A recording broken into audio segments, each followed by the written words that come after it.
Okay.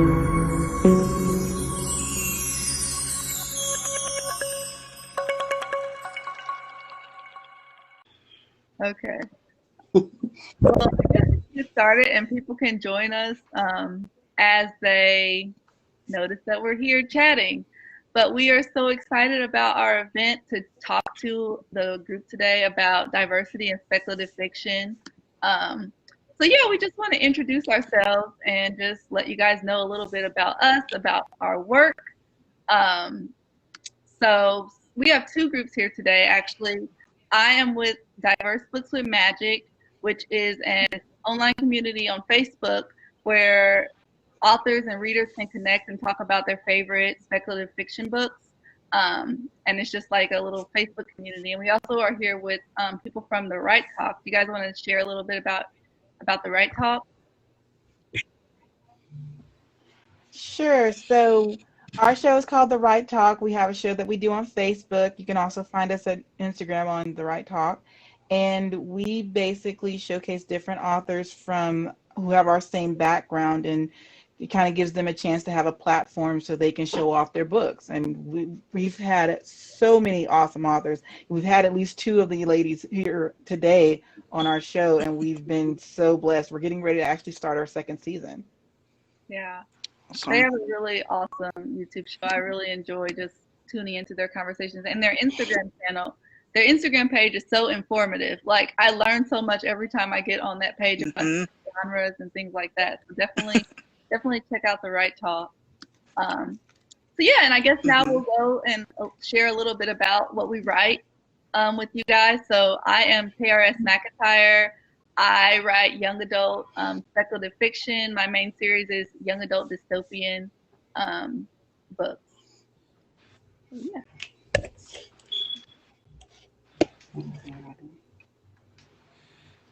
I guess I'll go next. I'm Lala Leo. My pen name is Lala Leo. I don't really give out my government name, but I'm the author of the Destiny series. It includes Genesis, Revelation, and Micah, and it's a lot more to come. But I am one of the founding members of Diverse Books with Magic.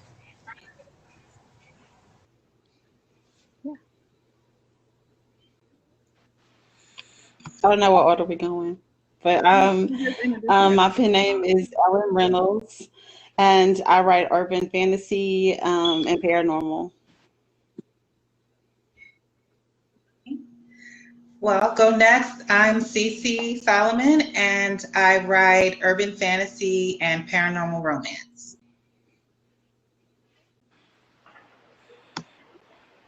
Well, I'm Brittany. I write fantasy. I'm D.L. Howard, and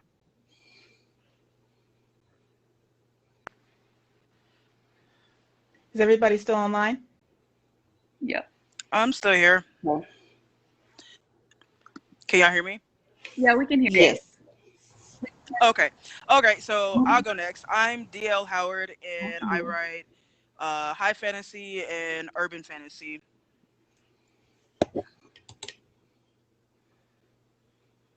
All right. Is that everybody? I think so. I think Amanda and I still haven't gone. Oh, yeah. So I'm Amanda Ross. I write urban fantasy. My debut, To A Stair With Love, is out now. And I also write for, that's me.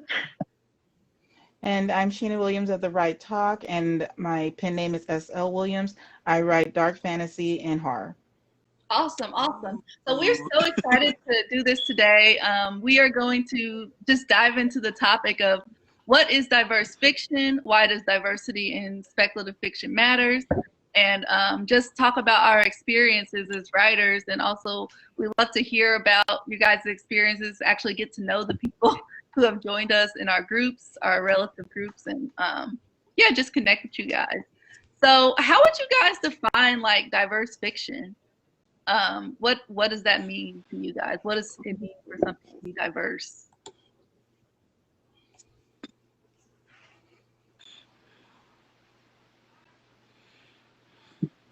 Any thoughts? Representing something that's not the majority.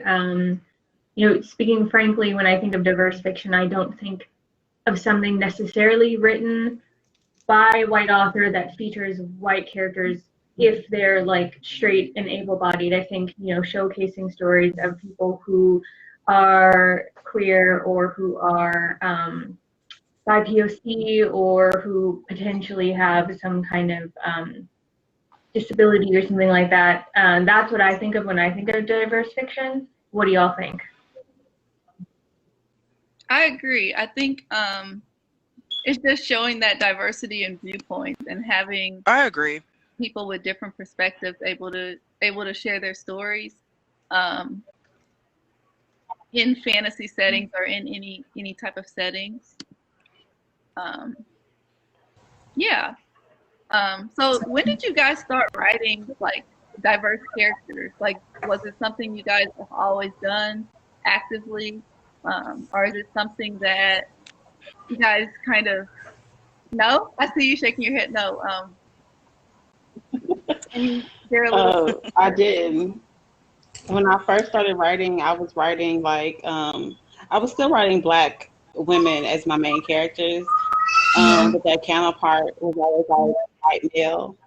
And although there's nothing wrong with that, of course, like a lot of the books, I knew that I wanted to see myself in the book, but a lot of the books that I read had the white man as like the hero, and so I just figured that was like the go-to thing that I was supposed to write. So yeah, so I actively started like actually diversing my characters like 2 years ago, maybe, when I really started getting serious about my writing. Anyone else? Yeah, I think we all face that struggle. Because it has a set of norms that, you know, we have to follow in order to break into the game. But those things are changing, luckily, where we don't have to fit different types of tropes and things, and we can kind of explore the way that we want to.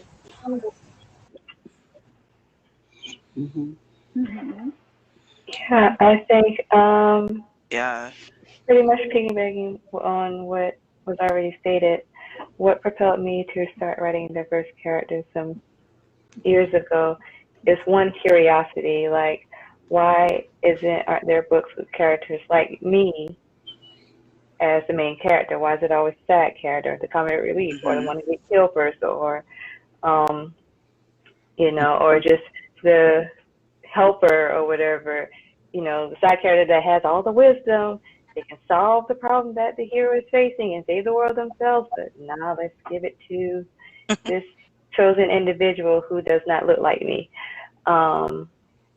Typically, when it comes to diverse fiction, we often don't find ourselves in diverse fiction and where speculative fiction is concerned, but it's typically more so like urban fiction or something historical, and it's often revolves around family drama or your environment, overcoming that, slavery and all that stuff. And it's like, okay, now like we like this may be aspects of our lives, but it does not make up the majority of our life. Like we can exist in any type of like storyline. It doesn't always have to be technically about struggle or about.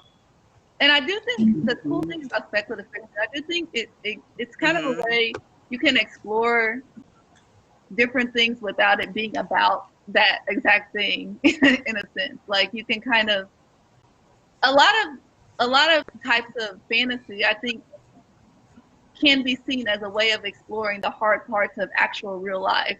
So I think when people of color write speculative fiction, a lot of times it does explore that, but it also is exploring in a way that provides like a type of escapism because it's also a fun fantasy story. I don't know if that makes sense. It does. It does. So yeah. Have you seen the Black horror documentary that's on Amazon Prime, where it goes deeply into that, how most of them were gangster tropes and things like that at first when we started to first break into movie roles and things like that. It's very interesting. It's worth the watch. Really good. I still haven't watched really good, Lovecraft and then- County because I don't play. But I'm sorry, look at and me, also myself. like no, that's perfect. Like we don't have to stick to like I want to talk about like all these things, but like I really want to watch Lovecraft County when I get the time, even though I'm not usually a horror fan. I'm curious about it because of like I guess the hype around it and everything. But What is it? What were the movies called? I couldn't hear. Lovecraft Lovecraft County. Country. Lovecraft Country. Okay. Oh, Lovecraft So Country. good, so good. It is. It's good. Gotta watch it. Mhm. There's that Um, documentary that Lola mentioned, and then there's also one on YouTube that follows queer people in cinema. So talking about how they are often like scapegoats for villains or things like that, and it tracks them, I think, in horror movies as well, and then also them in Disney movies. So that's another perspective to find when you can see that journey, like, of the queer community and how they were portrayed in cinema. That's interesting. So what Disney movies did it mention? I'm curious about that. Like I don't know, because I feel like well, it specifically mentioned Lion King, where it was talking about how there's kind of this idea that Scar is like a villain, but a lot of the villainous tropes in these movies are portrayed of a man that's kind of more effeminate or more devious and not as like physically strong as, you know, the hero, right? So contrast to Scar and Mufasa, and talking about how in the likening that to also the portrayal of Hook and other kind of characters. It's really fascinating. It's on YouTube, and I keep forgetting the name of it.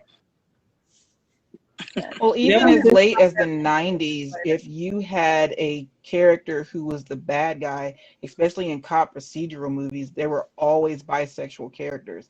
Movies like Jade and The Jackal, they were always 100%. If there was a bisexual character, you knew that that character was the bad guy. Like there was no longer any mystery.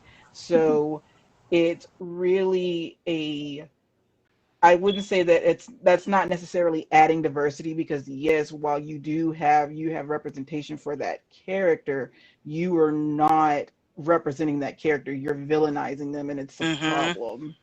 Yeah, you're reinforcing that stereotype, especially when it comes to like men being bisexual, because I feel like the culture is fine with, you know, the bisexual woman, like in Basic Instincts, you know, how many people thought Sharon Stone was hot in this movie, but you're still portraying her as this sex maniac. But then when you have, you know, male bisexual, that journey is seen as not in the same light. And so I agree that representation isn't always good, and sometimes shitty representation is worse than no representation at all, because you then reinforce stereotypes that really could get people hurt or, you know, harmed. Yeah. Diversity There matters. was this thing around. I would say, yeah. Do you remember that thing going around where they were saying like all of the black characters inside the movies only stay, or inside the cartoon movies only stay human for like the first 20 minutes or so, and then they changed into like some kind of animal. Like, that's a thing too. Yeah. Which doesn't give them their full moment or spotlight in the movie, which sucks too. But some of the movies are really good. Yeah. Yeah. I heard they were actually going to make a show, you know, The Princess and the Frog, like a show of The Princess and the Frog. So hopefully she'll get to be human for a little bit longer. So yeah. So what do you guys think? Because we're all writers here. When it comes to like if you go into a library or a bookstore and you look for like the the section, there's usually like a section like African American fiction or African American literature or something like that. Like, do you guys find that helpful when it comes to like looking for books or categorizing your guys' work as speculative fiction writers? No. Yeah. No. I don't think it makes a difference. But it's just weird because they even had to remove, I heard, the urban section on like Hulu and Netflix because it rubs people the wrong way, and it's just another way to categorize. It's just moving from something else into something else, and then we should just eliminate that entirely, and it should just be a form of fiction, you know. Yeah, I saw on like. I just also think that it's I think it's very limiting also to lump all the different types of writing styles for one group, like Latin American fiction, African American fiction. I am writing fantasy. To put my book next to someone who's writing comedy or drama or self-help or anything like that, just because I'm an author of color, really limits our exposure. It does us harm, really, because when when readers are looking for things to read, they're not necessarily going off the race of the writer. They're going off the genre, right? So if they just see a section just for African American, they might think, okay, these are books that are maybe just about African American culture or something like that. It doesn't scream, okay, let me look to see if there's an African American, a horror book that's written over in that section. So they're not even looking at us. And that kind of goes to when I'm thinking of, I don't know if it was you, Amanda, who posted about only 5% of books that are published from people of color in the since 1950s. And I'm thinking that's also part of it, because then, the excuse can be nobody's reading your books. Yeah, that was a big step. And part of that is because nobody's marketing our books. Yeah. Yeah, for that, the statistic was only 5% of books published from 1950 till now were written by people of color. And when I read the article, it was really interesting because, for one, they're lumping all people of color together, and just 5% of all people of color, not all from this group. If you look at the specific groups, it'll be even smaller. And one of the things I thought was really interesting was when it talked about mid-list authors. Most of the mid-list authors are all white. But when it comes to it's going to look more diverse because you have these standout people Barack Obama wrote a book, so now he's a bestseller, or a celebrity wrote a book. But when it comes to just people writing fiction stories, people who don't have fame or social media followings, it's really hard for those stories to get told. Is kind of what I thought was interesting about that. Absolutely. Do we have any comments in the chat? We do. We have. I don't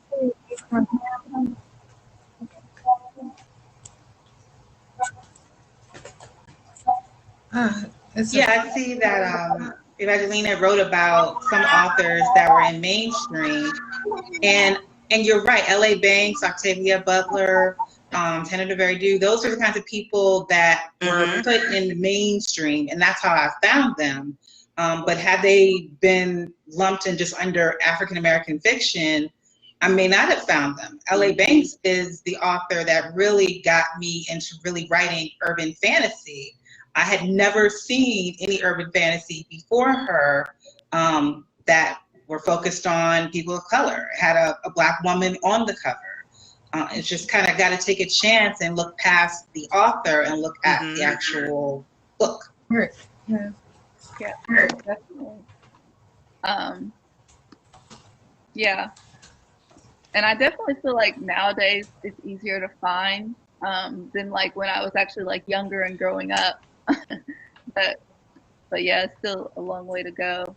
So another question we had kind of talked about was books with Black, or not even just Black, but books with characters of color who are on the cover of the book. Do you think that will turn some people off from reading the book?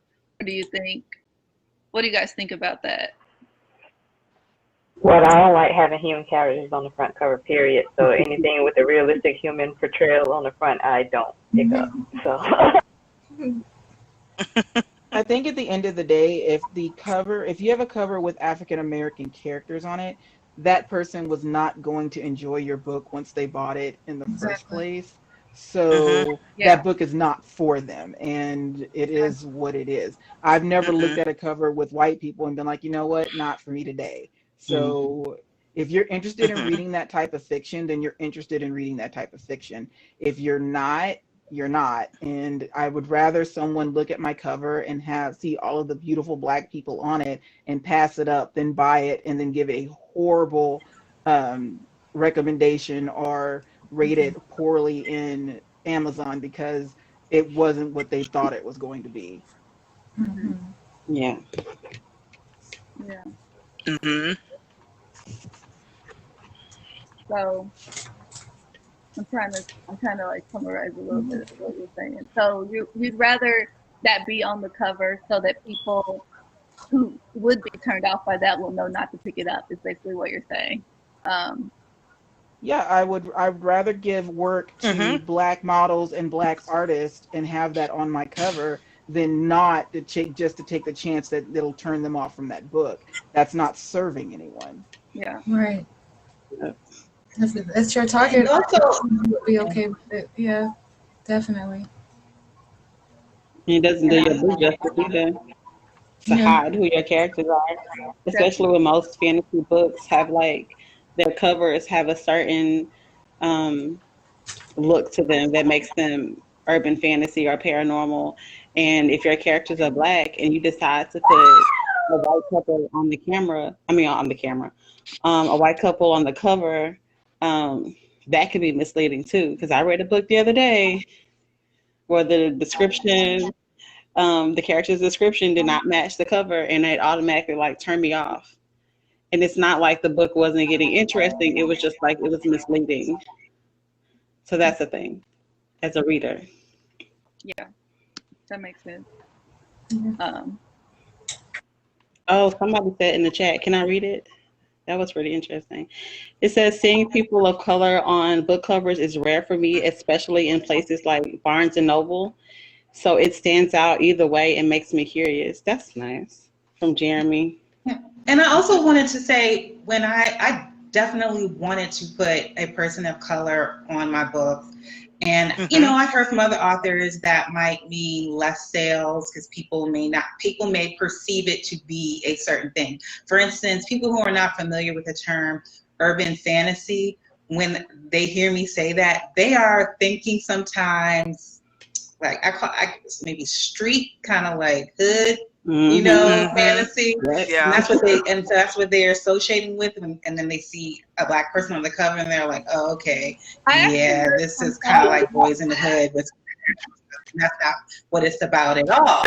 And I also find that because there are so few of us or Black people or people of color on these types of books, that when I'm shopping around for cover artists, sometimes it's even hard to find those models. Because I know my latest book, In Death and Touch, it was really, really hard to find an Asian male model to, you know, put kind of, you know, I don't know how the cover artists put them together, but they were telling me I had to pay extra to have an Asian person on my cover because there are so few and far, you know, between. I was trying to look for because one of my characters in my Saving Eden book is Asian, Jesse. And I was looking for art to kind of represent him. And it was just so hard to find art to represent Jesse's character.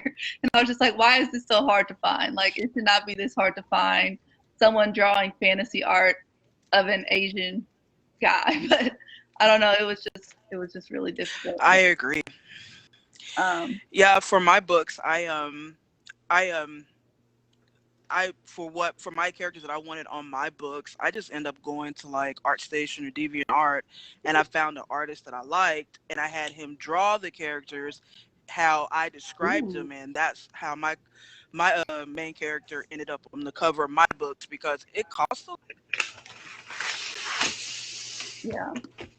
I would like to just quickly highlight because I couldn't find any models that would fit her description.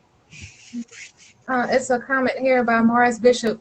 It says, I have yet to be published, but I would think that I would be okay losing readers than losing control of the vision / intent of my work, which includes what and who is on the cover.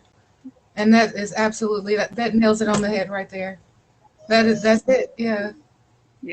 I would rather lose everybody that would be a part of a bigger audience just to contain a small bit. if that's what And it that's took. the Yeah. thing, like, I love the cover. I love both of my book covers, but like when I published my second book, I wanted people to be able to see that my character Lila was black, because in my first book you can't really, like, the characters are silhouettes, so you can't really see them.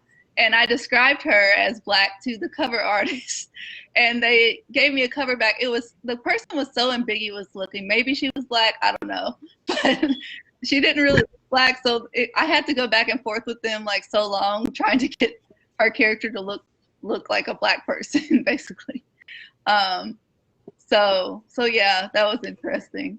But I don't know, because I have heard there, like Brittany said, some people just don't like books with characters on the cover, and like the popular cover style is like leaning more towards, I think, like typography covers and things that don't actually show the person on the cover. But at the same time, like, I feel like if you're writing a book that you want for people to know, hey, there's this representation in the book, at the same time, you also might want people to know by looking at your cover that these type of characters exist.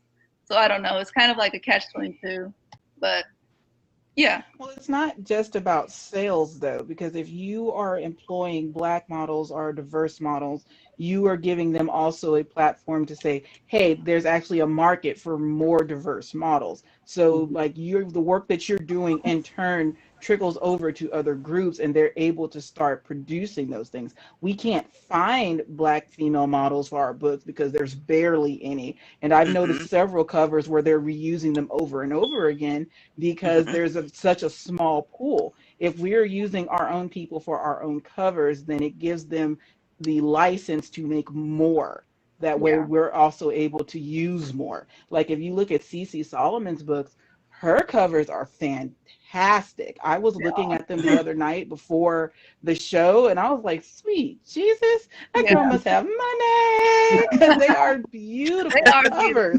And I was just like, I had to put my book to the side. I was like, whenever I see it, I'm like, oh my gosh, it could have been Angela and Jesse from my book. But but I love it. I just love every time I see that cover.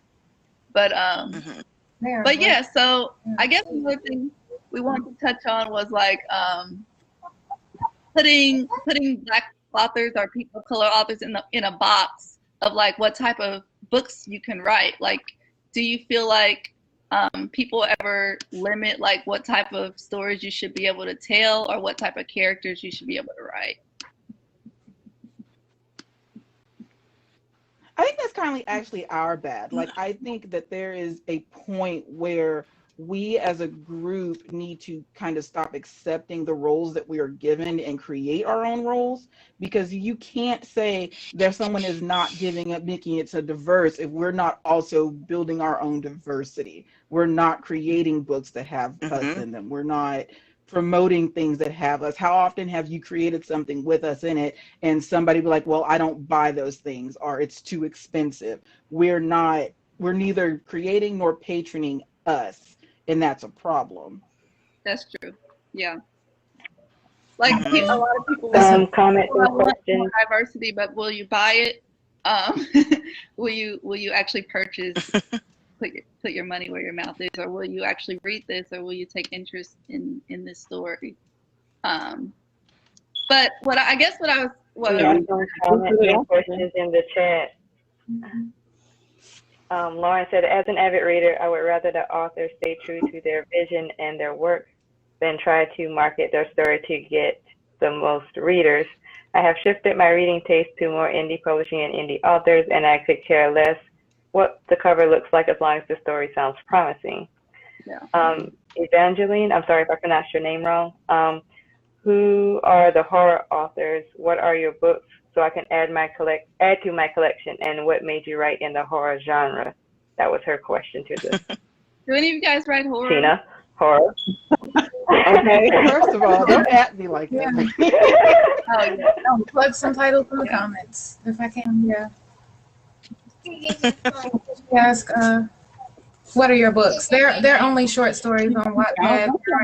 You can buy on Amazon yet.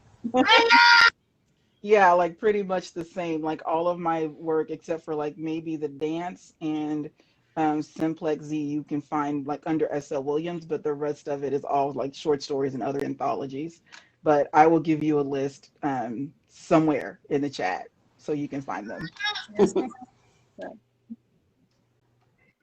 Another comment from Janelle. Sorry if I mispronounce your names. I'm sorry. In fantasy, there is a place for fantastical images that don't clearly tell the race if the protag and the author's goal is to speak to all girls or all boys or all kids or all adults. The author may choose to use a fantastical image. For my first short story, the character has pink hair and clear skin.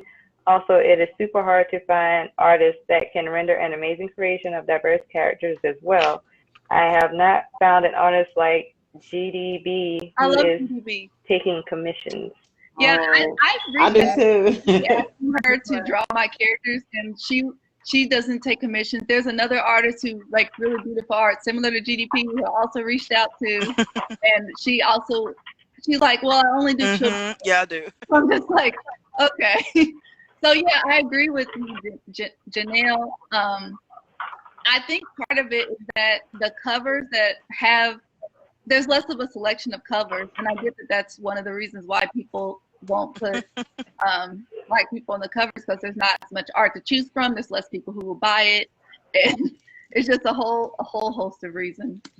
But yeah, but so I guess the other thing I was gonna regarding the question about like putting people in a box, like when you guys tell people that you've written a book, I don't know, I had this experience once where it came up when I was with my hairstylist, and she was like, I was like, oh yeah, I wrote a book, and she was like, oh, is it a black book? And I was just like, I don't know. Like,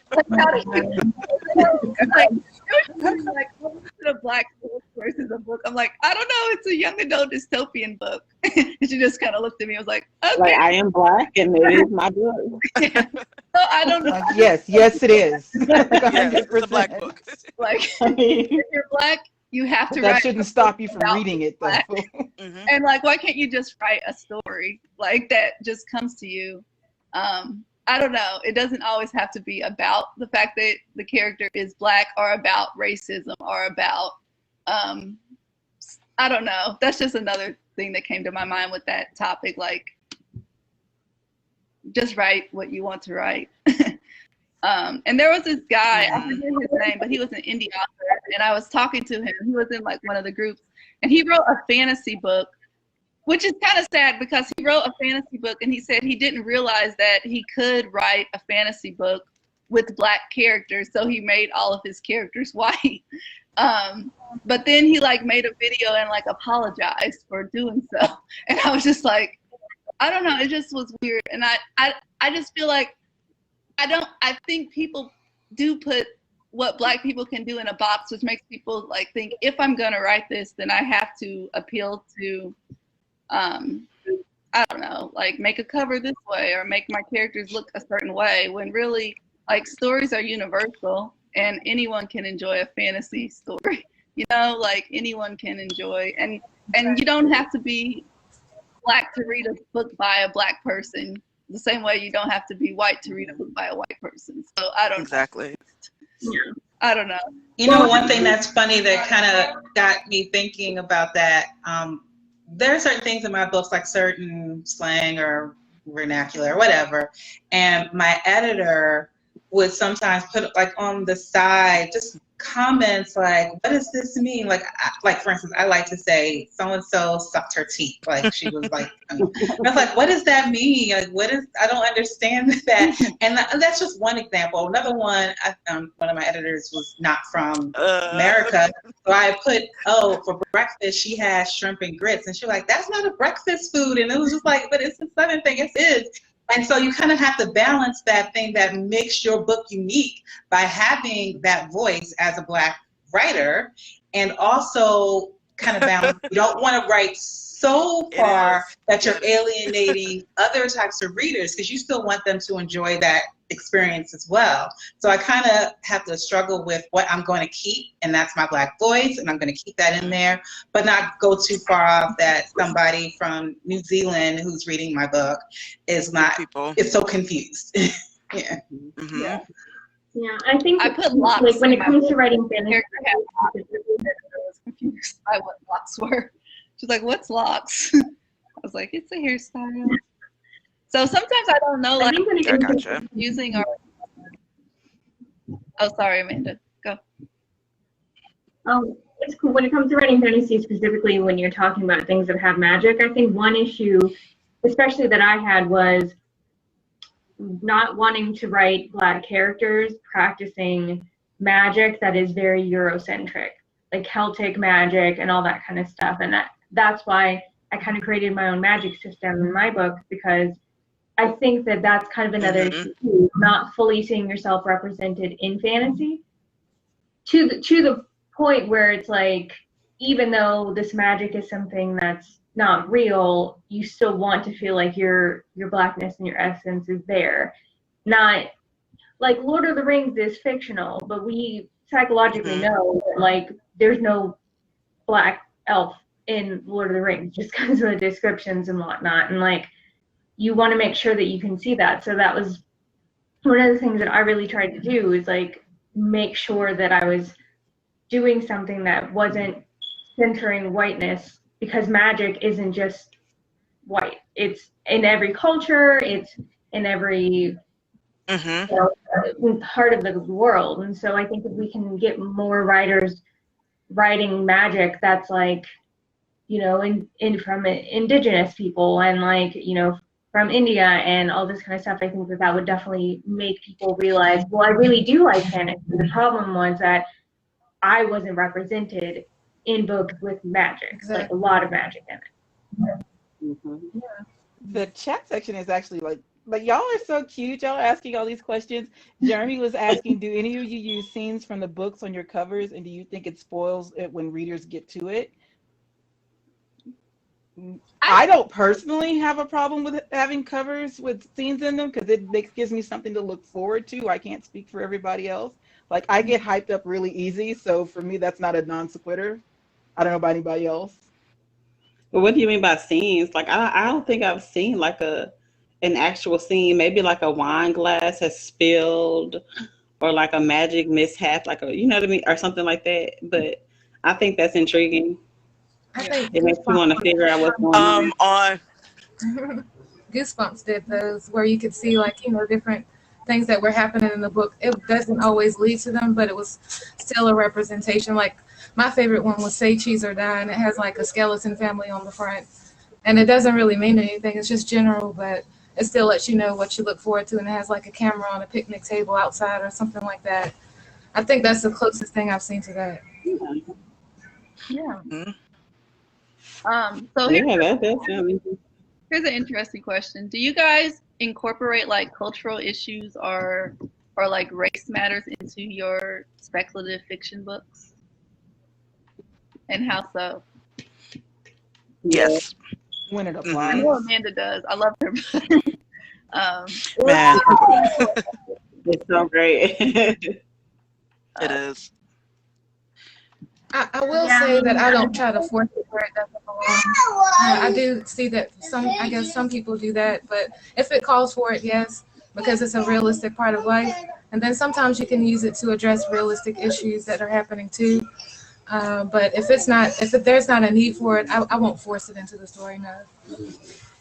Yeah, I think that there's definitely spaces to do that, but I also just like to see like just people living life without it always being focused on like, these are the struggles that we're going through right now. And I kind of like when you can have that in where people of color can just exist without it being like focused on like the struggles that are going on in the world. So here's another question that we kind of brainstormed. Thoughts on including like interracial romance in books. What do you guys think about that? I'm okay with it. If it applies. I date all colors of the rainbow, so it works. Yeah. Yep. I love it. Yeah, I no think problem. that's the next step to seeing everyone, for what they are. Just like with The Walking Dead, I love it. I love how they're, just mixing everybody up. So race isn't even an issue because I love this person, for who they are. My family is, diverse. None of that matters, especially, in a post-apocalyptic world. Of course it would matter, but it really highlights that, you can love anyone of any race. Yeah, like my husband is white, so like I was kind of thoughtful and like I want to add like representation to it that shows like a relationship like mine. Even though my books aren't like romance books, but there's still like a romance like subplot in them. So yeah, I'm okay with it. Yeah, I have them in my books. I guess in my thought process is my books are set in a post-apocalyptic world, and they're fighting, giant beasts. They got a lot of other stuff going on than to worry about the color of who they're dating. If they can fall in love and have the time to do that, then that's what that's about, not to kind of be too particular on that. So it was one of the things that I have all types of relationships in my books. So yeah, that to me was something I didn't really kind of want to focus in on, was the race. I wanted to make sure there was diversity, but not make like a big stand if it's interracial relationship or not. Yeah. Yeah, because the people in my life were pretty, like the relationships are not always like white on white, black on black.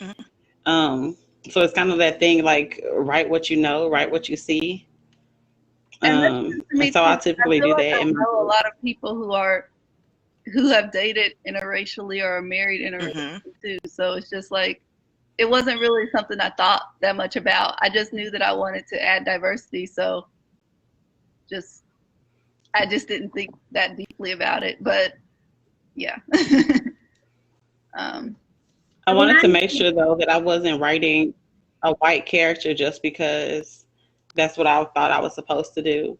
I wanted to make sure that if this character is white, it's because, or any other race, I'm just using white, but is that she was white or he was white because that's how I saw that character, and not because I'm trying to force a white character into my book to have like some color, some additional in there. So yeah, that was one of the things I wanted to make sure that I stay authentic to the characters and not to like how the character comes to you in your mind. Like I felt like with my character's backstory, it made sense for the character that was white to be white.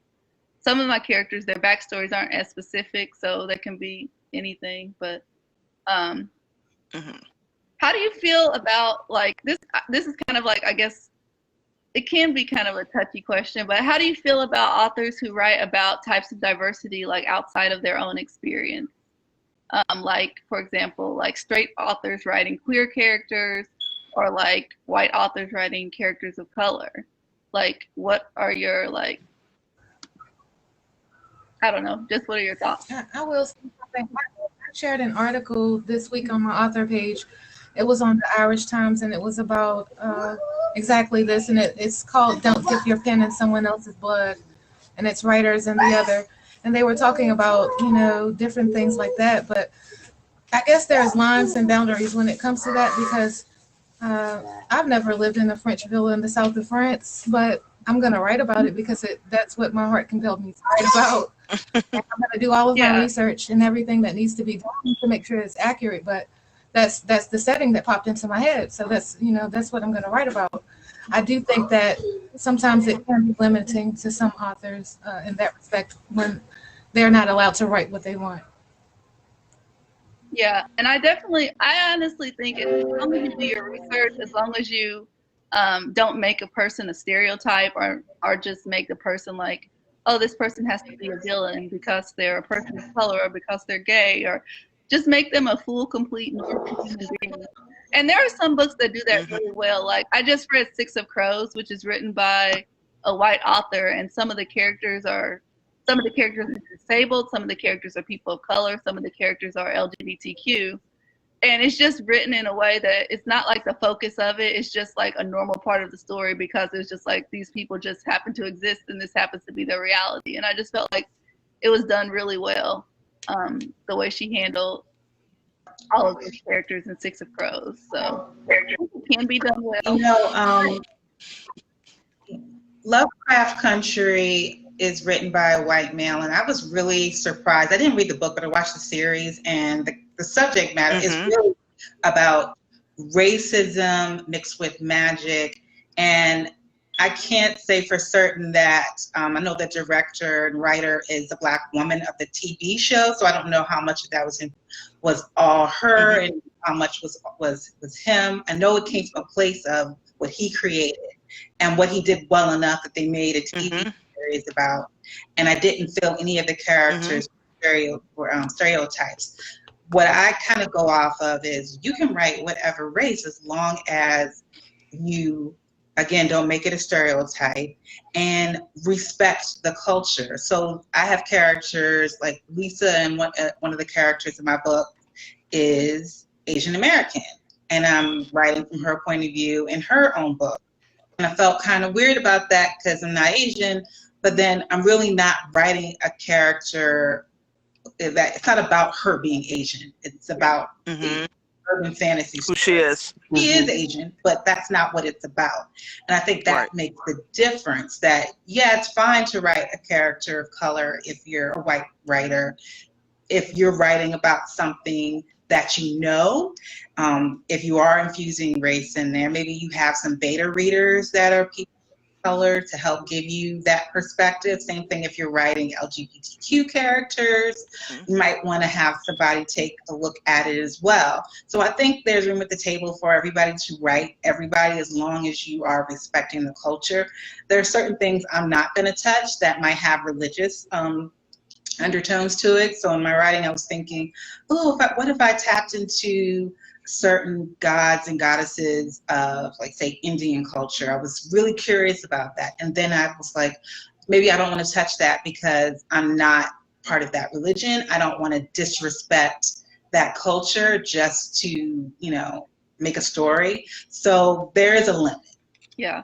Even when I wrote a short story about Alice and the Voodoo Queen, and I was like worried to like disrespect people who actually practice voodoo in my story. So yeah, it's definitely like doing a lot of research and like letting people who are actually part of that be like, hey, is this okay? And I felt so good when I got a review from a person who has a history of like actually being a part of voodoo, who like said, hey, I could tell while reading this that you did your research, and he liked it. So I was just like, okay, well, I guess it didn't offend anyone. So yeah, it's definitely that. I think it's also acknowledging their privilege too, though, because I think, and like to Cece's point, getting beta readers and actually listening to them. I think that, you know, you can hire beta readers and you can do your research, but if somebody tells you that what you're putting out is inauthentic, you, as much as you might be married to it, you have to think about that. You know, if you're writing, you know, a queer character and somebody that's like bisexual or something tells you that's not how it goes, or, you know, this is really stereotypical, I think it's incumbent upon you in that position to say, okay, like, I want to be as authentic as possible. And even though I'm really in love with this aspect of my character, I still want to be authentic and not hurt anybody. And I think that that's important to do that, and to, I think, also support other authors that are in that group that you're trying to write about. Because I think that, you know, if you're a white author and you're writing Black characters, that's great. But then also, what are you doing for the Black people, other Black authors?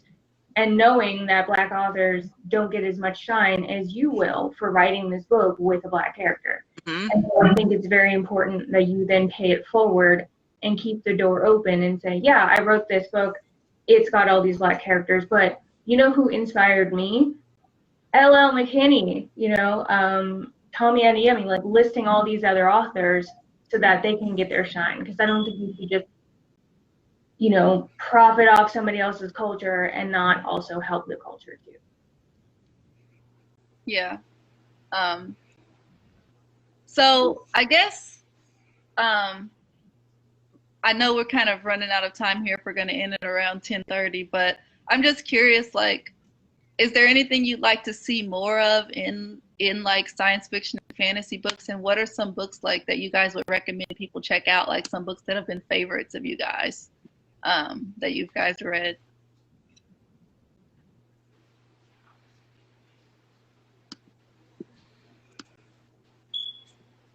No one has favorite books? Oh. Anything written by Tedra, I'd recommend that for sure. So if Ellen Reynolds is writing it, then definitely pick it up. Melanie Ron does a really good job with diversity in her books. She has 2 Exiles and The Mageborn Traitor. They're both awesome. She didn't finish the series though, so if you're one of those who has to read all the way through, maybe not the series for you, but the books are amazing. Yeah. I would say I really love Tanera Due. Her African Immortal series is a lot of fun. I need to finish the series, but I really love the first couple of books in that series. And even like she has some short stories. Like she has a short story that was on LeVar Burton Reads, and it was really good. It was called Free Jim's Mind, and it was so suspenseful. And I was just like, oh my gosh. I would say there's also this author named, she's really new, but she's like a traditionally published author, Charlotte Nicole Davis, and she has a book called The Good Luck Girls. And I just adored that book when I read it. It's about these teenage girls who were like sold to a brothel, but it's like a magical brothel. It's confusing. And one of them accidentally kills a man, and then like they try to escape and they have to fight these magical forces. But it's just a really good book. So yeah, those would be my 2 recs if you want to check out like diverse authors. I think one of mine is I found when I started reading a lot more ebooks was his name is Davis Ashura, and he's like Southeast Asian, and his whole it's like epic fantasy. The whole story it has like you can see the Hindu beliefs in Indian, like their religion and everything, but built into a completely riveting like world. And I loved it. I read the whole series. He got an urban fantasy series out too, but I really loved epic fantasy, so you definitely should check that out. Davis, yeah, I think I said his name right. It's kind of backwards. Yeah. So. That sounds cool. Well, because I also write paranormal romance, I've got to throw in Nalini Singh. I didn't even realize, although I should have, by her name, that she was a Asian American, not American, she's from New Zealand, an Asian author, but she writes awesome urban fantasy and paranormal romance novels. So if that's your thing, definitely check out Nalini Singh. And then also just old school with the Octavia Butler. She wrote, rest in peace, really just groundbreaking science fiction. And she incorporated a lot of race in her writing in an indirect way. Such a unique way to talk about the struggles that were happening at her time and still are relevant now, without being so direct, and also just thinking outside of the box. They're making some of her books into TV shows now, and I don't even know how they're going to put it into a actual live action format, because her stuff is just, insane. So definitely, if you're into something that's really unique, check her out. And I agree, Rebecca Brown. I have one of her books now. Yes. I would recommend probably River Solomon.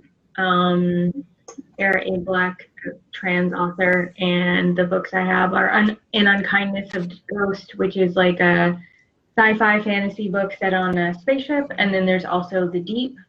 That's really good. I would also recommend Evan Winter, his Rage of Dragons and Fires of Vengeance. Those two are really good.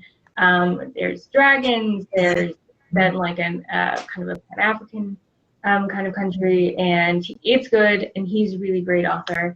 I see somebody in the comments recommending Rebecca Roanhorse. Her book Black Sun changed my world this fall. When I tell you I'm not the same after reading that book, because it was so good. I highly recommend it. So I'm reading The Space Between Worlds. That's also good. And finally, I just got The Only Good Indians by Stephen Graham Jones, and he's an Indigenous author. So I would recommend it. It's horror. So Sheena, Ooh. for you.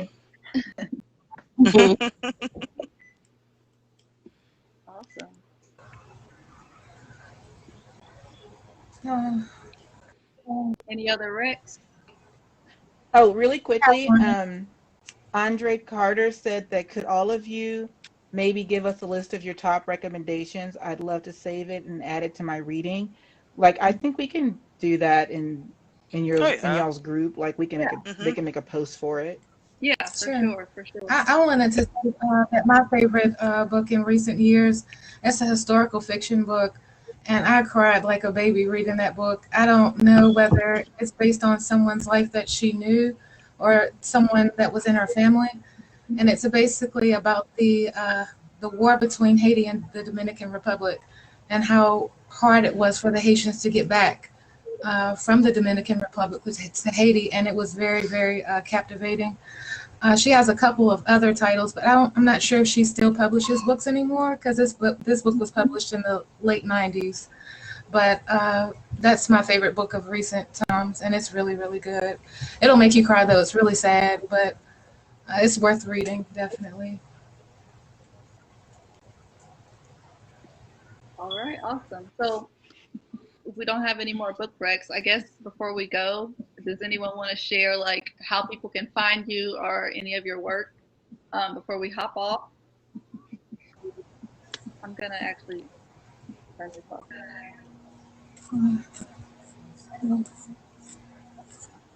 How can people say? Okay, well, I can start. You can just go to, for me, any of my books, it's just ccsolomon.com. Pretty simple. Yeah. For me, I am on Amazon. Go for it. Oh, no, go ahead. You can find me on Instagram at Words Can Sing Too. And then you can find The Right Talk. We're on Facebook and Instagram and YouTube. Hey. And it's all the same name, The Right Talk. So just look us up. Yeah. And you can find me as well on Amazon or Facebook, Instagram. My name is KRS McIntyre about everywhere. So if you Google KRS McIntyre, something from me will probably pop up. As for me, I'm on. That's a lot of feedback. Go ahead, Amanda. You can find me on Instagram on Instagram at Amanda the Author, 2 E's like Megan Thee Stallion, 1 E, Amanda the Author. On Twitter, Amanda Ross Writes is my website, and my book, To a Stair with Love, which is urban fantasy with witches, vampires, and magic tattoos, is on Amazon. Please read that book. It's so good. It's so good. Read it. I think I read it in one setting. Oh, wow. I love it. Thank you. Okay, well, I'm Lala Leo Author everywhere, Facebook, Twitter, YouTube. I think the only page that's different is Instagram, and it's Lala Leo Writer there. And that's pretty much it. And just like Keisha said, if you Google me, you'll find me.